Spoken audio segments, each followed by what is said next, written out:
Alright, আপনারা যারা 15,000 টাকা বাজেটের মাঝে বেস্ট অলরাউন্ডার ফোনটা পারচেজ করতে চাচ্ছেন তাদের জন্য Xiaomi Redmi 14C এইটা হতে পারে একটা বেস্ট ফোন। এই ফোনটা তার আগের মডেল Redmi 13C থেকে বেশ কিছু আপগ্রেড নিয়ে এসেছে, কিন্তু ভালো ব্যাপার হলো প্রাইসের দিক থেকে একেবারে সিমিলার রয়েছে, যার কারণে একটা থ্যাঙ্কস তো দেয়াই লাগে। চলেন আনবক্সিং শুরু করি। যদিও বা আমি ফোনটা অনেক আগে আনবক্স করেছি আমার টিম মেম্বারদেরকে ইউজ করতে দেওয়ার জন্য। আমার টিমমেটে শুধুমাত্র আমি আছি, সো আমি ইউজ করছি ফোনটা। আর আনবক্স যেহেতু করছি আমি জানি আগে থেকে কি আছে, আপনাদেরকেও দেখাই কি কি তারা দিচ্ছে। দেখেন, ফ্ল্যাগশিপ ফোনগুলোর ক্ষেত্রে আমরা বক্সে শুধুমাত্র একটা ফোন পাই এবং একটা কেবল থাকে, এছাড়া আর কিছুই পাই না। কিন্তু এই বাজেট ফোনগুলোর ক্ষেত্রে 14,999 টাকার এই ফোনে আমরা ফোন তো অবশ্যই পাচ্ছি, হুইচ লুকস গুড। এর পাশাপাশি আমরা একটা কেস পাচ্ছি এবং এখানে একটা চার্জার পাচ্ছি। এই চার্জার যদি আপনি ফ্ল্যাগশিপ ফোনের ক্ষেত্রে পারচেস করতে যান আপনার ইজিলি 3,500 টাকার খরচা ইজিলি পড়ে যাবে। সো আমরা যদি চিন্তা করি 3,500 যদি আমরা 14,999 থেকে বাদ দিই, দ্যাট মিনস এই ফোনটার অ্যাকচুয়াল প্রাইস হলো 11,500 টাকা। এই ভিডিওতে আমরা এই ফোনের ডিসপ্লে, বিল কোয়ালিটি, ক্যামেরা নিয়ে আলাপ করব। আর এই ভিডিও শেষে আপনারা কনফার্ম হবেন এই ফোনটা আসলে কাদের জন্য। সবার প্রথমে ডিজাইন এবং বিল কোয়ালিটি। এই ফোনটা আপনারা ফার্স্ট গ্ল্যান্সে যদি দেখেন আপনারা এটা প্রেমে পড়ে যাবেন, এটা 100%। দেখেন, আইফোন, স্যামসাং সহ আদার যেসব ফ্ল্যাগশিপ ফোনগুলো আছে তারা বছরের পর বছর আমাদেরকে সেম ডিজাইন দিয়া বোকা বানাচ্ছে, কিন্তু এই বাজেট ফোনগুলো দেখেন প্রতি বছর তারা আসলে আমাদেরকে ডিফারেন্ট ডিজাইন অফার করছে। আর এই যে ডিজাইনে কোনো ধরনের কিপটামি করলো না, ওই জন্য আমার ভাতিজার পক্ষ থেকে সবাইকে লাল মাকাম, লাল সালাম। ফোনটা বেশ কয়েকটি রঙেরই পেয়ে যাবেন, এর মাঝে স্টারি ব্লুটা সবচেয়ে জনপ্রিয়। এছাড়াও আমার হাতে রয়েছে মিডনাইট ব্ল্যাক এবং এছাড়াও ড্রিমি পার্পল কালারটা পেয়ে যাবেন। তবে হাই গ্লসি ফিনিশিং এর কারণে ফিঙ্গারপ্রিন্ট স্মাজেস দৌড়ায় আসবে। ফোনটার ওজন অলমোস্ট 210 গ্রাম, কিন্তু হাতে নিয়ে কিন্তু এটা ফিল হয় না, বেশ লাইট মনে হয়। ফ্রেমটা ফ্ল্যাট এবং ম্যাট ফিনিশিং দিয়ে তৈরি, যার কারণে বেশ মজবুত। সাইড মাউন্টেড ফিঙ্গারপ্রিন্ট পেয়ে যাবেন এবং এটা অনেক দ্রুত কাজ করে। ফোনের ডান পাশে সিম ট্রে রয়েছে, যেখানে দুটো সিমের পাশাপাশি মেমোরি কার্ড ইউজ করতে পারবে। সিঙ্গেল স্পিকার দেওয়া আছে এই ফোনে, তবে ডুয়াল স্পিকার থাকলে ভালো হতো। তবে সিঙ্গেল স্পিকার হলেও এই ফোনের সাউন্ড কিন্তু বেশ লাউড।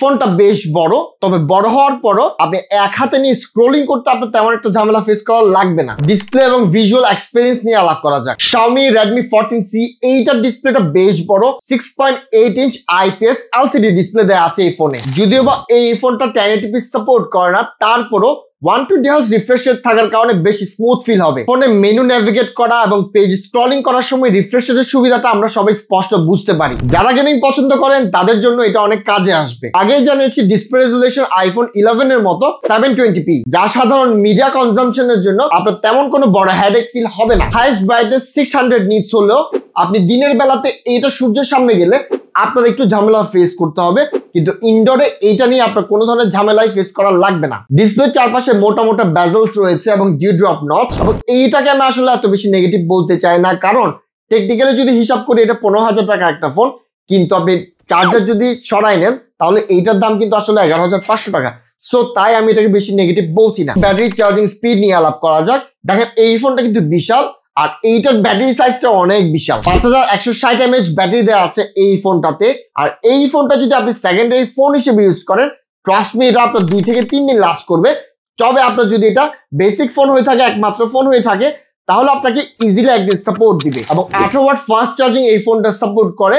2 ঘন্টা সময় নিবে এটা ফুল চার্জ হতে। সফটওয়্যার এবং ইউজার ইন্টারফেস নিয়ে আলাপ করি এবার। দেখেন, Xiaomi অনেক ভালো ফোনগুলোতেও হাইপার ওএসটা এখনো আসে নাই, তবে thanks to them Xiaomi Redmi 14C তে আপনি হাইপার ওএস পেতে যাচ্ছেন। এই ফোনের ইন্টারফেসটা আপনার কাছে ইজি মনে হবে। ব্লুটুথ রয়েছে, তবে এগুলো চাইলে আপনি আনস্টল করতে পারবেন। 2 বছরের সফটওয়্যার আপডেট পাবেন, দ্যাট মিনস 3 বছর আরামসে ইউজ করতে পারবেন, কোনো ঝামেলা ফেস করা লাগবে না। পারফরম্যান্স এবং চিপসেট নিয়ে আলাপ করি এবার। এই ফোনে ব্যবহার করা হয়েছে MediaTek G81 Ultra প্রসেসর। এইটা একটা এন্ট্রি লেভেলের প্রসেসর হওয়া সত্ত্বেও এই ফোনটা আপনাকে ডে টু ডে টাস্কে একেবারেই ভোগাবে না, খুব ভালো সার্ভিস দিবে। র্যাম পাচ্ছেন 6GB এবং স্টোরেজ পেয়ে যাবেন 128GB। চিপসেট খুব বেশি পাওয়ারফুল না, তবে চাইলে এই বাজেট হিসেবে সাধারণ যে কোনো ইউসেজ বলেন, social media, browsing, media consumption সহ সবকিছুতে আপনাকে কোনো ধরনের ভোগাবে না। তবে হ্যাভি গেমিং এবং মাল্টিটাস্কিং এর জন্য এটা আমি কাউকে সাজেস্ট করবো না। তবে আপনি চাইলে গেমিং করতে পারবেন, ফ্রি ফায়ার সহ শুরু করে টুকটাক গেমিং আপনাকে কোনো ধরনের কষ্ট দিবে না। তবে হ্যাঁ, পাবজির জন্য এই ফোনটা না। হিটিং ইস্যু নিয়ে একটু কথা বলি। এই ফোনটাতে আমি Shadow Fight 3টা খেলেছি, 1 ঘন্টা টানা খেলার পর আমার খুব বেশি হিটিং ইস্যু ফেস করা লাগে নাই। সো আমি বলবো এই জায়গাতে তারা খুব ভালো কাজ করেছে। ক্যামেরা নিয়ে এবার আলাপ করা যাক। এই ফোনটার সবচেয়ে স্ট্রং পয়েন্ট কিন্তু ক্যামেরা।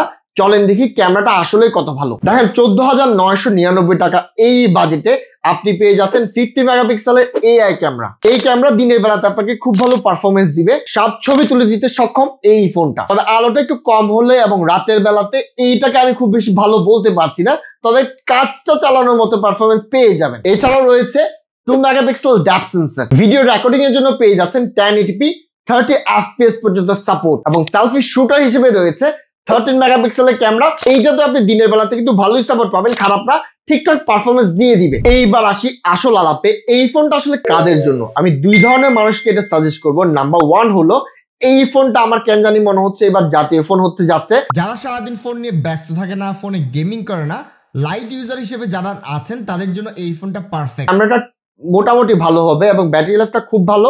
তারা চাইলে আপনার মা বাবাদেরকে এই ফোনটা গিফট করতে পারেন, অথবা আপনি নিজের টাকায় না পারলেও তাদের টাকা দিয়ে তাদের এই ফোনটা কিনা সাজেশন দিতে পারেন। এইবার সেকেন্ডারি ফোন হিসেবে দেখেন আমি S24 আলট্রা ইউজ করি, এইটার পাশাপাশি আমি এটা রেখেছি। হ্যাঁ, আমি টো এটার থেকে ফোন কখনো পারফরমেন্স আশা করি না বা করবো না, করতে পারিও না। তবে এটার পাশাপাশি রেখে আমি যখন কলের জন্য এই ফোনটা ইউজ করতে চাই বা টুকটাক মাঝে মাঝে এটা চার্জ শেষ হয়ে গেলে আমি যদি ইউজ করতে চাই, এইটা কিন্তু বেশ ভালো ব্যাকআপ দেয়। হ্যাঁ, একটু ল্যাগি ফিল হতে পারে, তবে আপনার খুব বেশি ভোগাবে না এই ফোনটা। দেখেন শুরুতে আমি বলেছি এই বাজেটে এটা বেস্ট অলরাউন্ডার ফোন, এবং এটা বলার পিছনে কারণটা বলি। দেখেন এই বাজেটে যারা ফোন রিলিজ করে, হয় তারা ক্যামেরাটা ভালো দেয়, আদার্স সবকিছুতে কম্প্রোমাইজ করে, অথবা ম্যাক্সিমাম যেটা করে ডিসপ্লেটা ভালো করে, পাঞ্চ হোল দেয়, অনেক কিছু দেয়, টুকটাক অনেক কিছুই আপনার প্রথম গ্ল্যান্সে মনে হবে খুব ভালো, কিন্তু আপনি যখন দেখবেন ক্যামেরা বলেন পারফরমেন্স বলেন ওই দিকে দেখা যাচ্ছে বড় একটা কম্প্রোমাইজ করে ফেলে। কিন্তু Redmi 14C, Xiaomi Redmi 14C এই কাজটা করে নাই। So that is why I am calling it এই বাজেটে best allrounder phone Xiaomi Redmi 14C। এই ফোনটার সাথে ভিডিও এখানে শেষ করলাম। ভালো লেগে থাকলে লাইক কমেন্ট শেয়ার করে সাবস্ক্রাইব করে পাশে থাকবেন। ধন্যবাদ।